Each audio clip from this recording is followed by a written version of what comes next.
예, 말씀 듣겠습니다. 우리 열린 인생 17번째 우리 선포하죠. 축복의 문이, 구원의 문이, 선교의 문이, 복음 전도의 문이, 믿으시면 아멘 합시다. 재정의 문이, 권능의 문이, 치유의 문이, 회복의 문이, 자녀 축복의 문이, 믿으시면 아멘. 아멘. 아멘. 여러분, 이게 선포가요 굉장히 중요합니다. 선포할 때 역사가 일어나요. 하나님의 말씀은 선포예요. 그래서 여러분의 입을 통해서 선포될 때 말이라는 게 굉장히 중요한 거예요. 그래서 여러분 말씀을 읽어보십시오. 여러분 축복의 말을 하시길 바랍니다. 받지 않으면 여러분 머리 위에 쌓이게 돼 있다 이거예요. 여러분 믿습니까? 반드시 그대로 됩니다. 말한 대로 됩니다. 그러니까 말이 중요한 거예요. 여러분 그대로 되는 일들이 있길 축복합니다.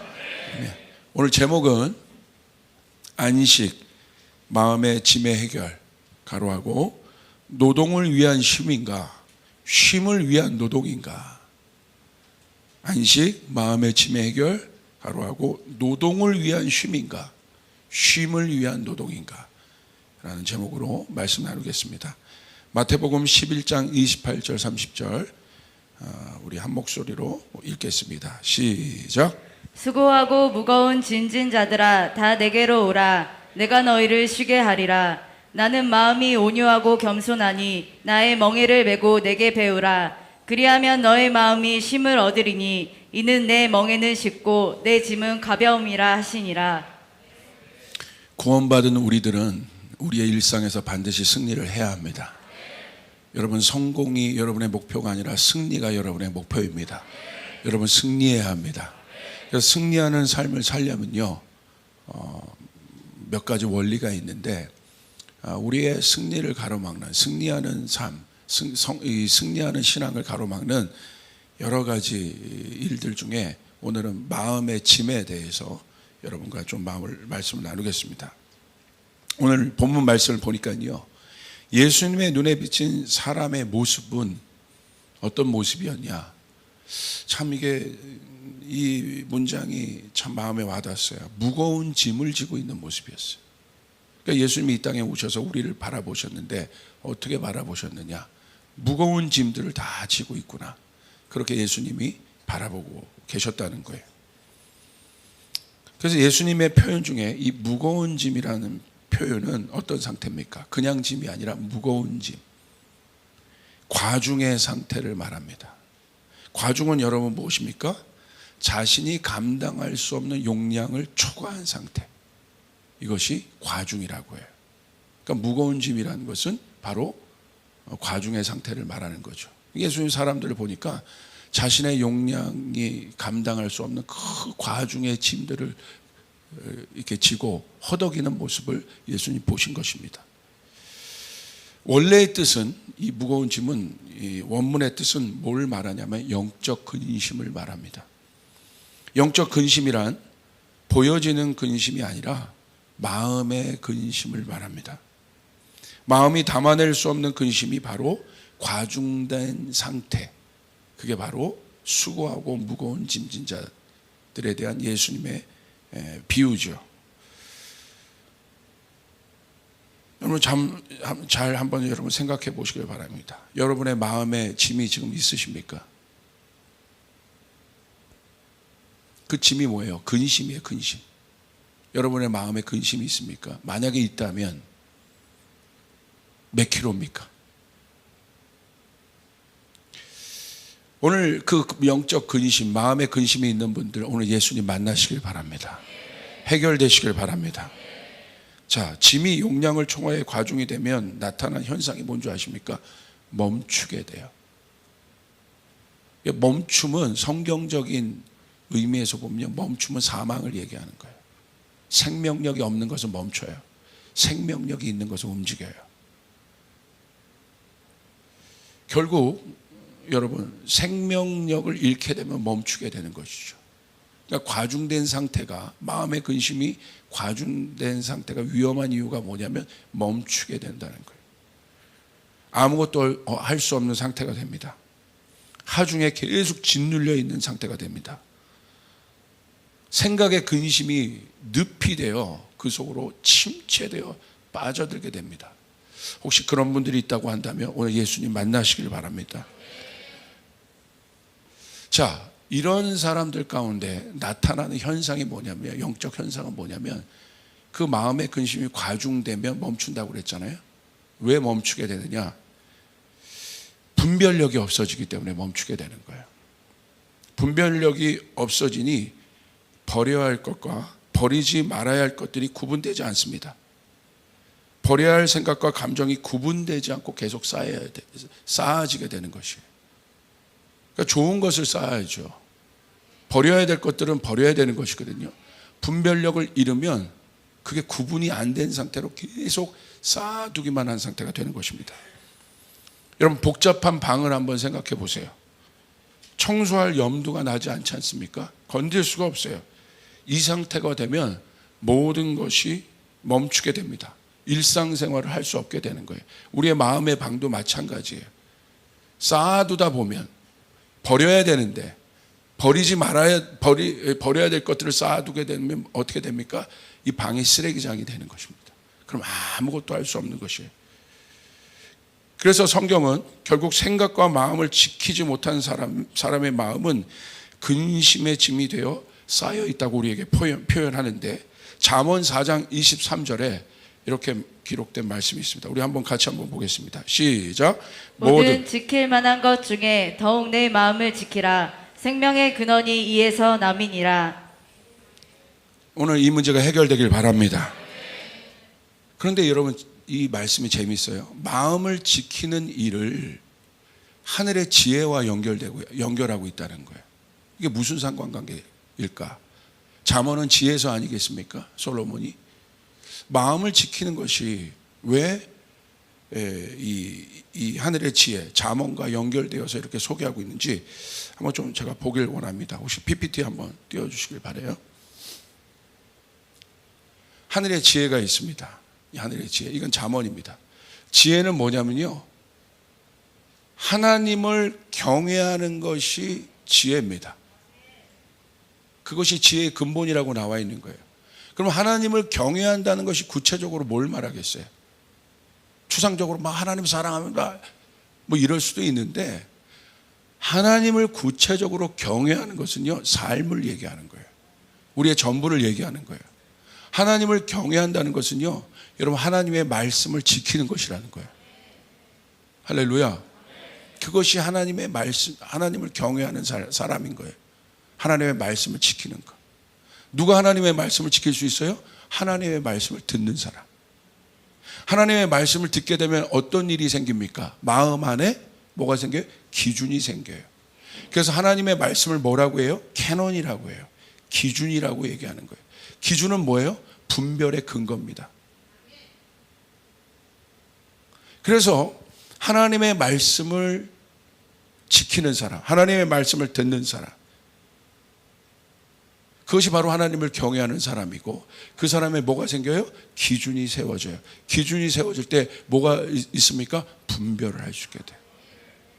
분별은 이제 어떤 일들이 이루어지는 거예요? 아까 여러분에게 말씀드린 것처럼 버려야 할 것들을 버리게 되는 것입니다. 받아들여야 될 것들을 받아들이게 되는 것입니다. 그래서 우리의 마음에 좋은 것만 쌓이게 하는 것입니다. 생명만 쌓이게 하는 것입니다. 기쁨만 쌓이게 하는 것입니다. 할렐루야! 이 부분이 준비 안 되면 계속 쓰레기만 쌓는 거예요. 왜 쓰레기가 쌓여요? 제가 성도들 상담해 보면요, 이런 사람들 너무 많아요. 그냥 쓰레기를 계속 갖고 있어요. 질투, 분노, 근심, 걱정. 왜 갖고 있습니까? 왜 갖고 있는 줄 아십니까? 분별을 못해서 그런 거예요. 버려야 되는 건데 안 버려요. 그것이 나를 죽이는 건데, 그것이 나에게 독이 되는 건데, 그것이 내 영혼을 좀먹는 건데, 그래서 나를 패망으로 이끄는 것인데 그걸 갖고 있어요. 왜 그렇습니까? 분별이 없기 때문에. 정작 받아들여야 될 것, 좋은 것, 내 영혼을 풍성하게 하는 것, 그건 버려요. 할렐루야. 옆 사람에게 선포하세요. 아유 청개구리? 아유 청개구리? 청개구리입니까? 왜 청개구리 같은 삶을 살아요? 왜? 말씀이 없어서 그러는 거예요. 아주 간단한 거예요. 왜 오늘 성경에 잠언 말씀에 하늘의 지혜의 말씀에 우리의 마음을 지키는 것을 소개하고 있겠습니까? 지혜는 어떤 도사에게 듣는 게 지혜가 아니라 하나님의 말씀이 지혜입니다. 하나님을 경외하는 것이 지혜의 근본입니다.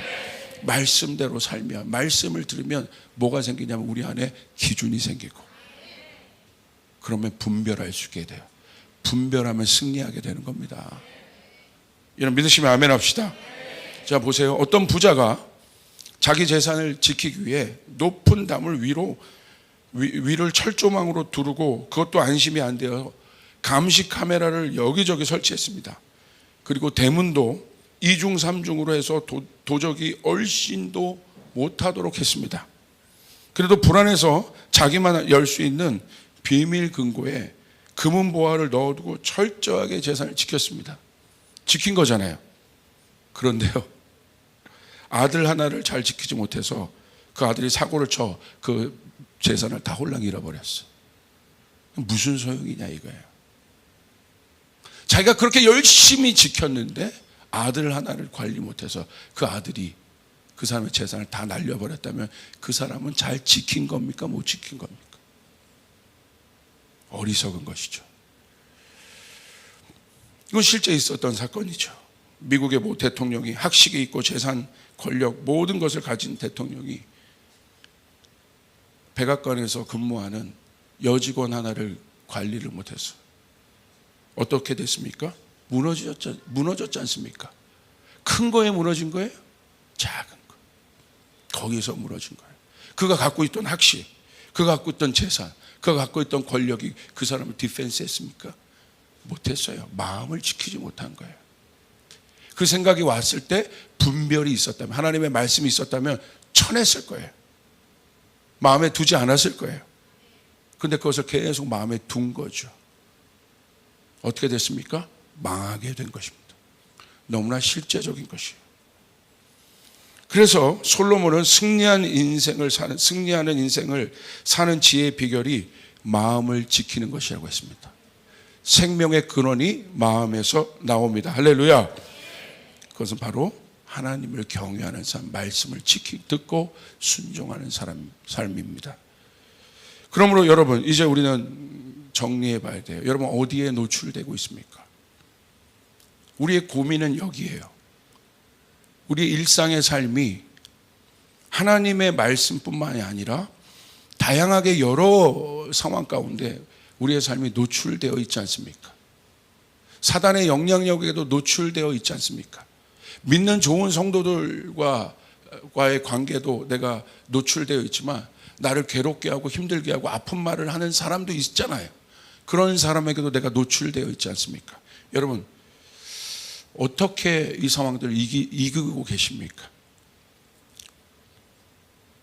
여러분 결국 마귀를 보십시오. 마귀는요 어떤 상황을 통해서 어떤 상황들을 이용해서라도 노출된 그 상황들을 통해 우리를 이기려 합니다. 여러분 아담과 하와를 보십시오. 하나님에게도 그들이 노출되어 있었지만 마귀에게도 노출되어 있었다는 거예요. 지속적으로 마귀의 음성을 들은 거예요. 처음에는 분별했겠죠. 야 무슨 얘기하는 거야? 분별했을 거예요. 그런데 지속적으로 마귀가 얘기했을 거예요. 우리가 들었던 그 선악과의 미혹에 대해서 지속적으로 얘기했을 거예요. 처음엔 분별했다가 지속적으로 얘기하는데 나중에 하나님의 음성보다 마귀의 음성이 커지기 시작한 거예요. 그래도 분별해야 되는데 결국 아담과 하와의 넘어짐은 뭐에 있습니까? 마귀의 능력이 아니라 하나님의 말씀보다 세상의 음성이 컸던 것에 있어요. 그래서 분별하지 못한 것입니다. 분별하면 쳐냈을 거란 말이에요. 그러므로 여러분 분별력이 여러분 가운데 있기를 주님의 이름으로 축복합니다. 할렐루야. 아멘. 마찬가지입니다. 오늘 내 마음, 생각과 감정이 멈춰버린 이유는 하루아침에 일어난 일이 아니에요.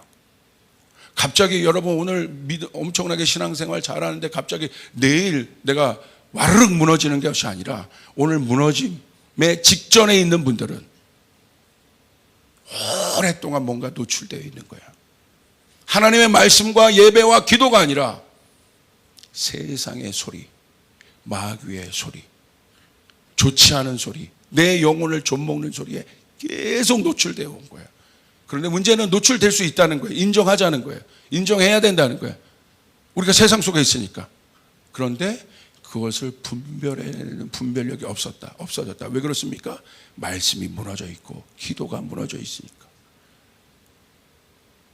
그러니까 이 소리는 내가 절대 남기면 안 되는 소리인데, 남기면 안 되는 감정인데 그 감정 그대로 갖고 사는 거예요.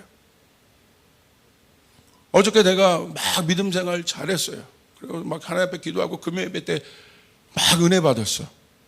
그래가지고 오늘 아침 기분 좋게 일어났는데 갑자기 남편이 툭, 내가 싫어하는 말을 하고 싫어하는 행동을 딱 했어. 그럼 어떻게 돼요? 남잖아요. 그럼 여러분 그 다음에 어떻게 하십니까?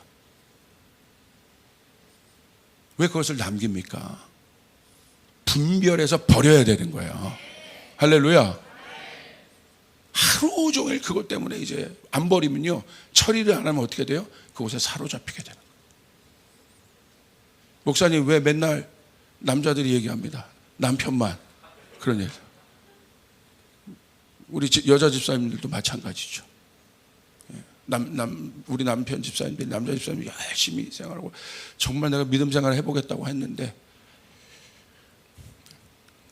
여러분이 원치 않은 그런 소리들을 들었다면, 또 그런 행동을 보았다면, 그것이 여러분의 감정과 생각에 남았다면 어떻게 했습니까?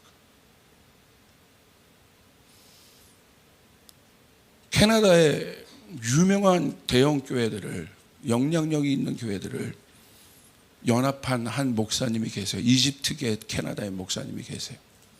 근데 그분이요, 우리 대한민국, 우리 한국 교회에 있는 목사님들이 다 모였을 때 간증을 나누더라고요. 어떻게 그 연합을 했는지.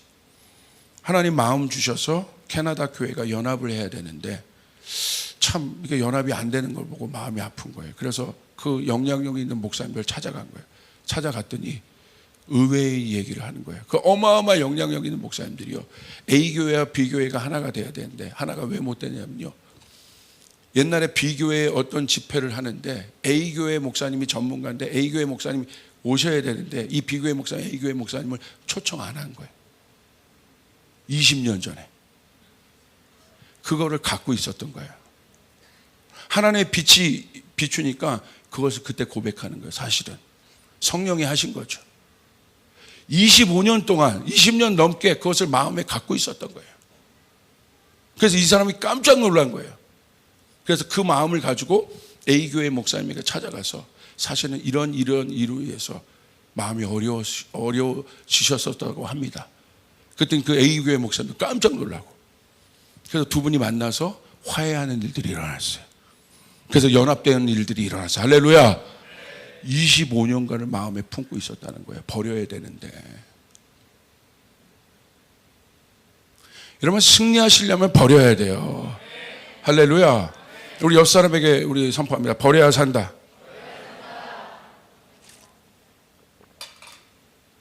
그것이 내 마음의 근심에 쌓이는 거예요. 계속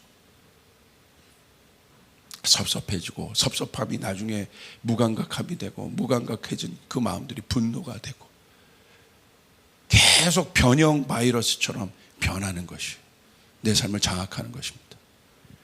이게 무서운 거죠. 그래서 여러분의 생각과 마음을 지켜야 합니다. 그렇다면 여러분, 예수님이 이 땅에 오신 이유가 무엇입니까? 그거 해결하려고 오신 거예요. 왜 우리가 그와 같은 연약한 존재겠습니까? 이유는 뭡니까? 죄 때문에 그런 거예요. 결국 이 모든 것의 뿌리는 우리의 연약함 때문에 그래요. 그것을 감당 못하는 우리의 연약함 때문에. 원래 하나님 우리를 창조하실 때 이 모든 문제를 감당할 수 있도록 우리를 지으셨을 믿으시길 바랍니다. 믿습니까? 그런데 죄가 들어오고 나서 죄에 오염된 우리의 몸은 약해질 대로 약해져서 그런 생각 하나를 처리 못하는 인간이 되었다 이거예요. 그래서 마음의 근심이 되는 거예요. 마음의 근심이 쌓이게 되는 거예요. 그래서 우리는 이 죄의 문제는 우리의 힘으로 해결할 수 없습니다. 그래서 예수님 그러신 거예요. 이 죄의 문제, 이 마음의 근심의 문제, 근본적인 이 뿌리가 해결되려면, 너희가 진짜 강해지고 승리하려면 어떻게 해야 되는가? 나에게로 오라고 말씀하시는 거예요. 할렐루야. 나에게로 와라. 너희 마음이 너무 지쳤다. 너희 힘들다. 누구 상담이 중요하긴 한데요. 그건 근본적인 해결이 안 돼요. 잠깐 도움은 줄 수 있어요. 근본적인 해결이 필요하다 이거예요. 근본적으로 여러분의 체질이 바뀌어야 된다는 거예요. 잠깐의 어떤 그 약으로 내가 반짝하는 게 아니에요. 근본적으로 내 체력이 강해져야 된다. 근본적으로 내 안에 이런 모든 문제를 해결할 수 있는 자정 능력이 생겨야 된다. 아멘. 여러분, 그러기 위해서는 첫 번째, 오늘 그런 분들이 있습니까? 반드시 명심하십시오. 주님이 주신 마음에 근심이 계속 쌓여간 사람들 너무 많아요. 어떻게 해결하지 못하는 처지에 온 사람들이 많아요. 그래서 그런 사람들이 지금 젖은 나무가 된 거예요. 대부분의 우리 성도들은 불타는 나무지만 젖은 나무가 된 분들, 그건 성령의 불이 붙어도, 성령의 불이 떨어져도 붙지 않아요. 오늘 근본적인 해결이 있어야 합니다. 변화가 있어야 합니다. 오늘 짐으로부터 나오는 일들이 일어나야 됩니다. 그러기 위해서 예수님이 어떻게 보시냐면요, 그 수고하고 무거운 짐진 자들을 향한 예수의 마음은요, 정죄의 마음이 아니라 이렇게 바라보세요. 수고하고 있다 너희가. 정죄하지 않으세요. 아버지의 집을 떠나 마음의 짐에 눌려있는 아들들을 향한 아버지의 마음은 긍휼과 사랑이에요. 혹시 그런 분들이 있다고 한다면 아버지의 집으로 돌아와야 합니다. 할렐루야. 긍휼히 여겨주세요. 그리고 어떻게 하십니까? 쉼을 주세요. 수고하고 무거운 짐진 자들아, 내게로 오라. 내가 너희를 어떻게 하리라? 쉬게 하리라. 오늘 이 쉼이 이 현대인들에게는 필요합니다. 아멘. 쉼의 뜻은 뭔지 아세요? 정지하는 거예요. 이게 샤밧, 안식의 뜻이에요. 예수님이 우리에게 주고자 하는 쉼은요, 어떻게 하냐면 정지하는 게 정지. 그런데 문제는 뭐예요? 이 마음의 근심이 너무 쌓여서 내 이 육체의 그 엔진이요, 나를 파멸시키는 육체의 엔진이 정지를 내 힘으로 못 시킨다는 거예요. 내 이 악한 생각들이, 나의 근심의 생각들이 정지가 안 된다는 거예요. 내 힘으로 아무리 노력을 해도 정지가 안 돼요. 여행도 가보고 맛있는 것도 먹어보고 좋은 것도 입어보고 스트레스도 풀어봤는데 안 된다는 거예요. 해결이 안 된다는 거예요. 그런데 이것에 대한 너무 내가 알아요. 이대로 가면 나 파열되고 과열되고 과부하되고, 그래서 결국은 파쇄될 텐데 내가 알아요. 그런데 문제는 뭐예요? 정지가 안 돼요. 이 악한 생각이 계속해서 돌아가면 내가 이거 큰일 나는데, 근데 문제는 뭐예요? 정지를 못 시킨다는 거예요. 내 마음에 근심이 점점 쌓이고 두렵고 불안해서 잠도 잘 수 없는 상황이 됐는데, 문제는 뭐예요? 아는데 정지가 안 된다는 거예요. 어떻게 하시겠습니까? 자녀를 위한 근심도 근심하면 안 되는데, 믿음으로 우리의 고민은 그거예요. 내가 기도하면 된다는 거 알아요. 근데 못하고 있는 거야. 안다는 거야. 문제는 그게 더 괴로운 거야. 목사님, 저 알아요. 기도하면, 예배하면 회복된다는 거 알아요. 그런데 안 되잖아요. 고민 안 되세요? 안 되잖아요. 아는데. 그게 답이란 걸 아는데 안 되잖아요. 왜 그렇습니까? 내 힘으로 멈출 수 없어요. 주님께 나와야 되는 거예요. 할렐루야. 그럼 주님이 그러시는 거예요. 쉼을 얻으리라. 너희가 멈출 수 있다. 너희를 파괴하는 그 엔진으로부터 너희가 나올 수 있다. 그 근심으로부터 너희가 나올 수 있다. 오늘 그 일들이 오늘 우리 가운데 일어나게 될 것입니다. 할렐루야. 멈추는 거예요. 현대인들이 가장 두려워하는 것은요, 멈추는 것입니다. 현대인들에게서 멈춤은 사형선고와 같습니다. 왜 그런 줄 아십니까? 원래 인간은 doing의 존재가 아니에요. being의 존재예요. 그런데 결핍이 있기 때문에 doing하는 거예요. 그 결핍을 채울 수 있는 건 하나님의 사랑밖에 없어요. 다른 어디에서도 그 결핍을 채울 수 없습니다. 그러니까 노력하는 거예요. 교회에서도 노력하는 사람이 있어요. 하나님 앞에 나갈 때 그게 결국 뭐가 돼요? 동기가 안 좋은 거예요. 결핍으로부터 나온 거예요.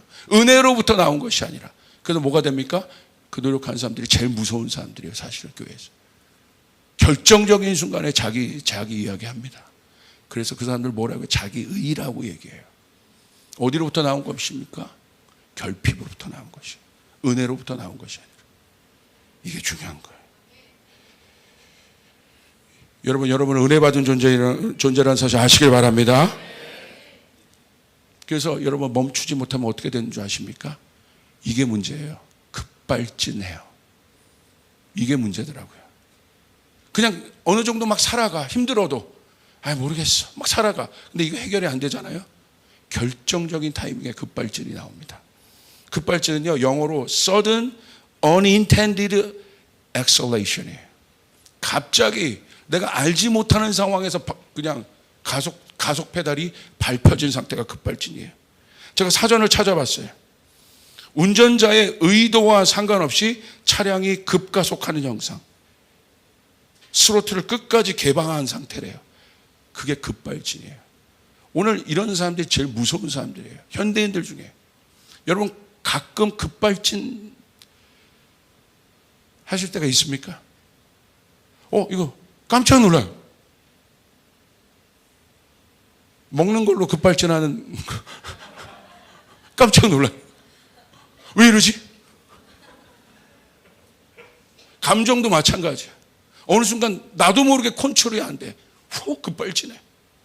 제일 위험한 상황이야. 제가 이 마음의 안식에 대한 설교를 많이 했는데요, 쭉 마음 주셔서 이 설교를 준비하다가 깜짝 놀라서 주님이 이쪽으로 가게 하시는 거예요. 지훈아, 현대인들에게 가장 문제가 뭔지 아냐? 급발진이 문제다.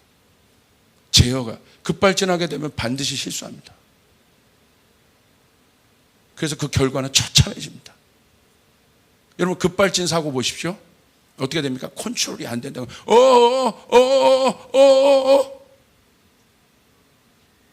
그리고 그 결과는 어떻습니까? 처참해지는 거예요. 그게 급발진이에요. 무거운 짐에서 벗어나려면 멈춰야 합니다. 아멘을 3배를 크게 하세요. 아멘. 오늘 주님께서 부담감으로 이 말씀 주신 거예요. 오늘 그 해결이 있길 바랍니다. 내 힘으로 되지 않아요. 주님께 가는 것이 멈추는 것입니다. 두려워하지 마시길 바랍니다. 주 안에서의 멈추면 생명으로의 출발을 얘기하는. 멈추셔야 돼요. 자녀를 향한 고민 괜찮아요. 멈추셔야 돼요. 주님이 하십니다. 여러분의 미래에 대한 고민 주님이 하십니다. 여러분에게 필요한 것은 마음에 근심이 쌓이는 것이 아니라 쉼입니다. 안식입니다. 예수님이 필요한 것입니다. 거기서 자신을 찾을 수 있습니다. 말씀이신 예수님께 나의 상황과 우리 가족의 상황을 정확하게 비추어야 돼요. 그럼 처참해지거든요. 그런데 그 처참함으로 끝나는 것이 아니라 그 처참함을 덮는 하나님의 은혜가 있습니다. 처참해진 상황에는 그 상황을 덮는, 여러분이 마음으로 어려우면 어려울수록 하나님의 은혜는 커지게 되고, 우리의 상황이 처참해질수록 하나님의 은혜는 커지게 되는 것입니다. 하나님의 은혜가 여러분을 덮고 있음을 믿으시길 바랍니다. 아브라함 요슈아 헷셀이라는 유명한 유대인 신학자가 있습니다. 이분의 안식이라는 책이 있어요. 이 헷셀은요, 이 안식을 에 대한 깊은 어떤 통찰들을 우리 가운데 나누고 있는데, 안식은 뭐냐? 안식은 뭐냐? 구체적으로 안식은 안식일이 안식이라는 거예요. 막연하게 안식이 아니라 안식일이 안식이라는 개념은 뭐냐면, 하나님께서 안식일을 명하셨잖아요. 제7일 날. 그러니까 하나님의 안식의 개념은 뭐냐면요, 시간의 개념이라는 거예요. 내가 생각하는 어떤 안식, 발 뻗고 편하게 있는 것이 안식이 아니라, 성경 안에서의 안식의 개념은 7일날 그 시간에 하나님의 안식일을 명하셨다. 그 날의 안식을 명하셨다. 할렐루야. 시간의 개념이라는 것이죠. 시간의 영역에서는 세상의 공식들이 적용되지 않습니다. 시간의 영역에서는 소유가 아니라 존재가 중요한 일이 돼요. 움켜짐이 아니라 내줌이 중요한 일이 돼요. 지배가 아니라 분배가 중요한 일이 돼요. 정복이 아니라 조화가 목표가 됩니다. 공간을 지배하고 공간의 사물을 획득하는 것이 우리의 관심사가 될 때, 시간이 아니라 내가 처한 공간, 이건 실제적인 가정, 일터 여러 곳이 있잖아요. 그곳에 시간을 여러분 채우지 않는다면, 하나님의 시간을 채우지 않는다면 우리의 삶의 안식은 없습니다. 그래서 안식일이라고 얘기한 거예요. 그래서 이 헷셀은 이렇게 얘기해요. 성경은 사물이 아니라 사건에 초점을 둔다는 거예요. 그래서 공간을 채울 수 있는 것은 사물이 아니라 시간입니다. 여러분의 공간을 보십시오. 내가 원하는 소유의 어떤 것들을 계속 채운다고 해서, 어떤 결과물들을 계속 채운다고 해서 그 공간이 채워집니까? 아닌 거예요. 보이지 않는 시간을 채워야지 그 공간이 찰 수 있다는 사실을 믿으시길 바랍니다. 거룩한 시간이 내 삶에 건축될 때 공간은 변화됩니다. 여러분의 공간에 하나님의 시간이 채워질 때 나의 마음의 공간은 변화되는 일들이 일어나기 시작합니다. 내 마음이 변화되면 내 삶이 변화되게 되는 거예요. 내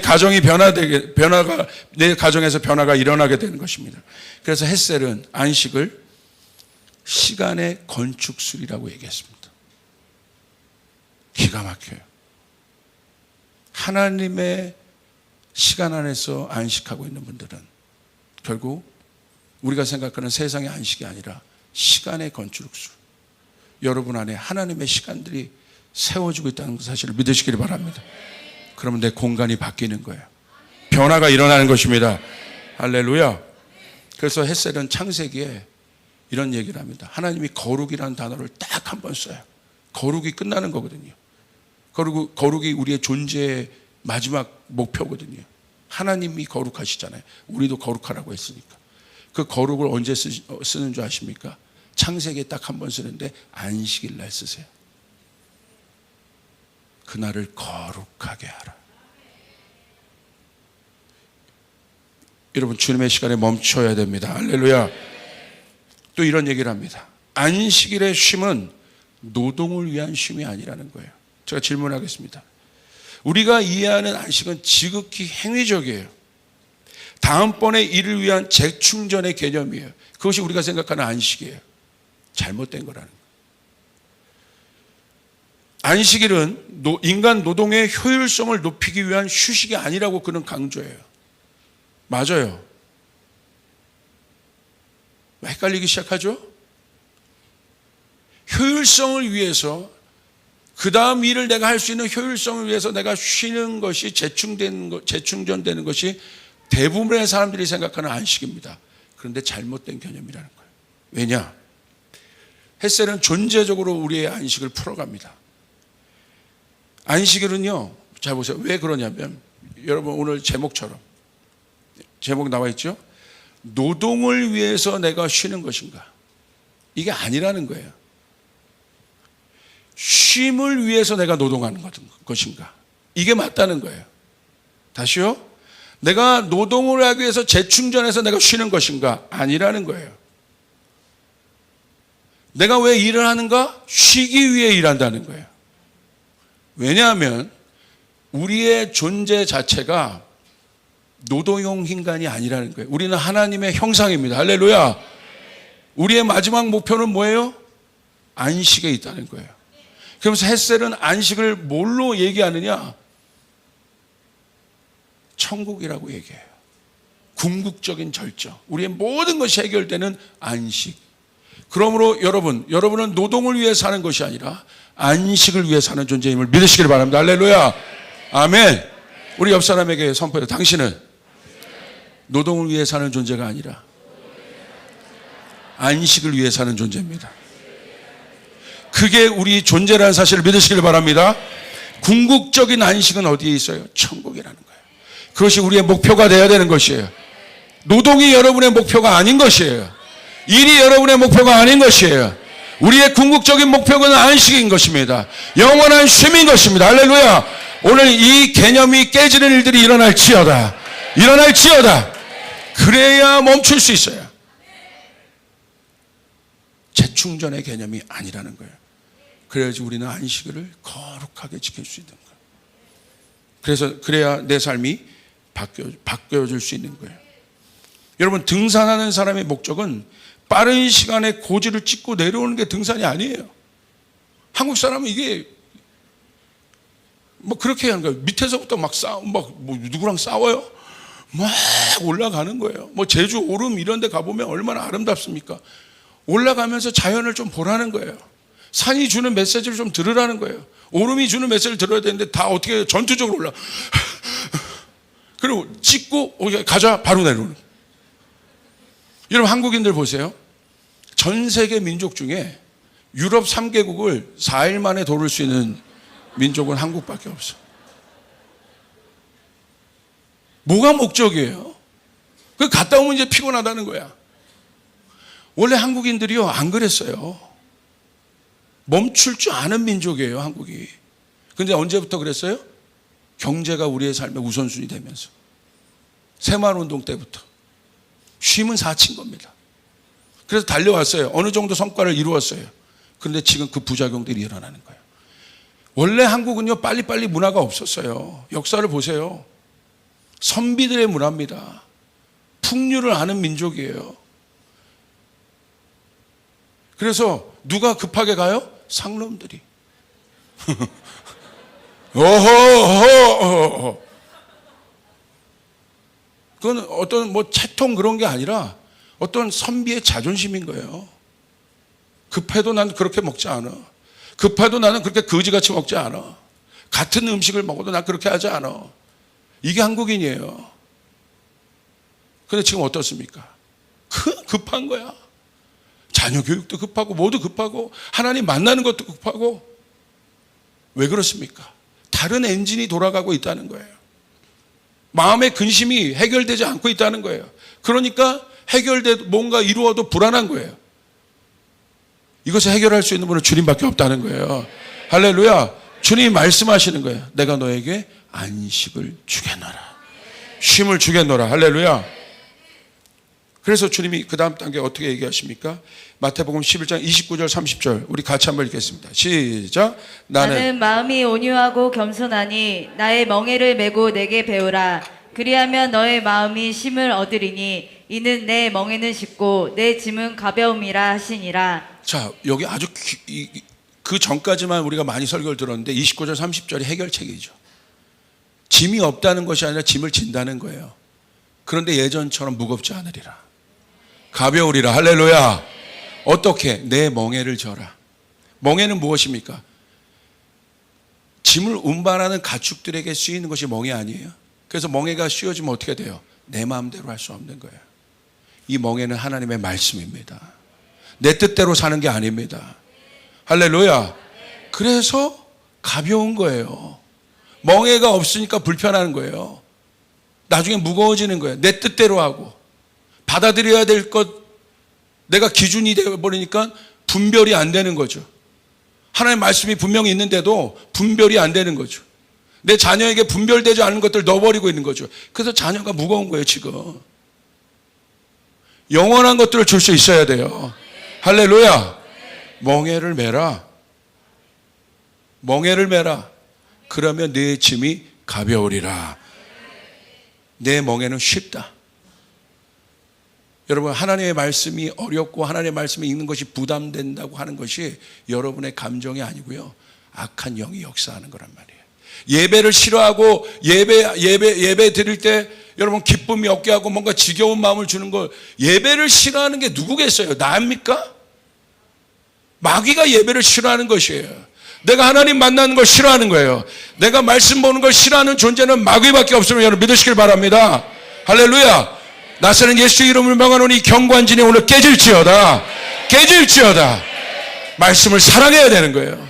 기도를 사랑해야 되는 거예요. 하나님의 성전을 사랑해야 되는 것이에요. 쉼을 얻으리라. 네 안에 기쁨이 올라오리라. 회복이 일어나리라. 네 가정 가운데 놀라운 일들이 일어나게 될 것이다. 두려워하지 않으리라. 불안해하지 않으리라. 할렐루야. 쳐내는 거란 말이에요. 여기 엄마들 있죠. 엄마가 자녀들 키울 때 제일 고민하는 게 좋은 거 주는 거잖아요. 나쁜 거 주면 여러분 막 이게 민감하잖아요. 예. 뭐 그런 얘기 있잖아요. 뭐 요즘에 애 태어나면 그 막 엄마들한테 그거 아이들 맡기고 막 또 막 돌아다니고, 이제 시어머니들은 좋고 친정 어머니들은 좋지만 또 이렇게 너무 또 맡기니까 부담스럽고.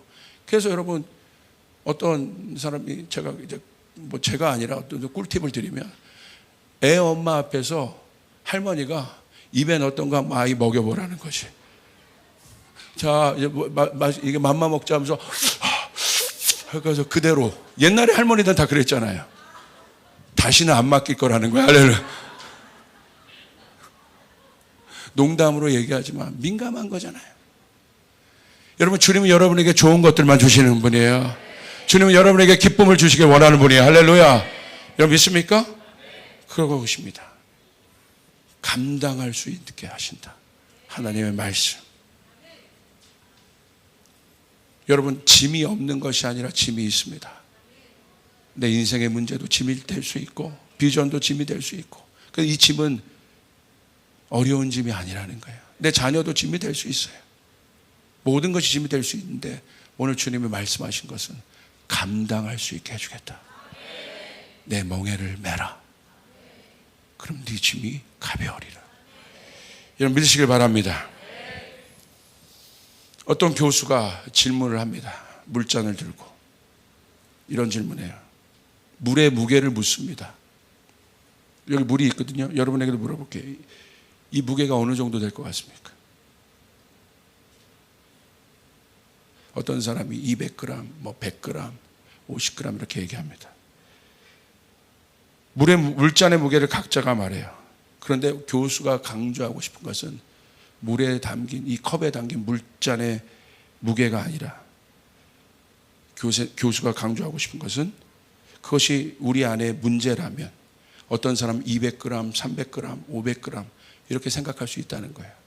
근데 그 교수가 강조하고 있는 것은 이렇게 얘기합니다. 문제는 물잔의 무게가 아니라 들고 있는 팔이다. 팔. 내가 들고 있는. 일부는 문제없이 들고 있을 수 있죠. 각자의 능력이 다르니까. 100g짜리도 들 수 있고 200g, 300g도 들 수 있어요. 근데 1시간은 어려워요. 하루 종일 들고 있으면 어떻게 됩니까? 팔이 마비가 될 것입니다. 우리의 마음의 문제 또한 그렇습니다. 마음의 문제를 오래 두면 결국 우리는 아무것도 할 수 없게 됩니다. 결국 팔이 마비가 된다는 거예요. 우리의 마음의 문제를 쌓아두면, 그것이 작은 문제이든 큰 문제이든 쌓아두면 결국 우리는 아무것도 할 수 없게 됩니다. 여러분, 이 마비로부터 우리가 나오는 방법은 문제를 내려놓는 것입니다. 쌓아두면 안 된다는 것이, 내려둬야 되는 거예요. 그렇게 될 때 우리는 자유할 수 있습니다. 회복될 수 있습니다. 그래서 성경은요, 짐이 아니라 짐을 감당할 수 있는 내가 변화라고 얘기하고 있습니다. 오늘 주님이 우리에게 얘기하십니다. 네가 그 짐을 감당할 것이다. 그러기 위해서 우리가 어떻게 됩니까? 디모데전서 4장 5절 하나님의 말씀과 기도로 거룩하여짐이라. 깜짝 놀랐습니다. 우리 같이 읽겠습니다. 시작. 하나님의 말씀 거룩하여짐이라. 하나님의 거룩이 이것을 감당할 수 있습니다. 할렐루야. 거룩은 능력입니다. 그런데 어떻게 거룩해질 수 있어요? 말씀과 기도로. 말씀과 기도로. 100번을 강조해도 소용없습니다. 말씀을 읽으시길 바랍니다. 기도하시길 바랍니다. 거룩해집니다. 내 안에 분별력이 생깁니다. 버려야 할 것들 버리게 됩니다. 기도는 능력입니다. 좋은 것을 가지고 액티베이트 하기 시작합니다. 능력의 삶을 살기 시작합니다. 믿으시면 아멘 합시다. 할렐루야. 이제 승리하는 비결을 아시겠죠? 부정적인 생각이 들어요? 그러면 바로 쳐내시길 바라요. 나사렛 예수 그리스도의 이런 명언에 이건 내 생각이 아니다. 떠나갈지어다. 어려운 감정이 들어요? 나사렛 예수 그리스도의 이런 명하노니 이 감정도 떠나갈지어다. 자녀를 향해서 여러분 그런 감정이 들 수도 있어요. 뭐 이렇게 그럴 땐 어떻게 해야 돼요? 나사렛 예수 그리스도의 이름 명하노니 떠나갈지어다. 그리고 자녀를 향해서 어떻게 선포해 줘야 돼요? 축복을 선포해 줘야 되는 거예요. 소망을 선포해 줘야 되는 거예요. 아멘. 그 일들이 우리의 성도님들의 삶에 실제로 있기를 바랍니다. 주님께 나오십시오. 버리시길 바랍니다. 감당할 수 있습니다. 기도하겠습니다. 하나님 감사합니다. 마음의 근심의 문제들이 있다고 한다면 하나님 주님 앞에 내려놓습니다. 쉼을 얻게 하여 주시옵소서. 너무나 많은 것들이 쌓여 있습니다. 하나님 우리를 도와주시옵소서. 우리를 초청하십니다. 네 마음의 근심 그곳으로부터 네가 자유함을 얻으리라. 쉼을 얻으리라. 아버지 회복시켜 주시옵소서. 회복을 명합니다. 이 시간 회복되는 일들이 일어날지어다. 하나님의 은혜 가운데 그 일들이 일어나게 하여 주시옵소서. 나는 주님의 은혜가 필요합니다. 그렇게 일어날 수 있도록 하나님 함께 하여 주시옵소서. 감사합니다. 예수님의 이름으로 기도드리옵나이다. 우리 주님께 영광의 박수 올려드리겠습니다.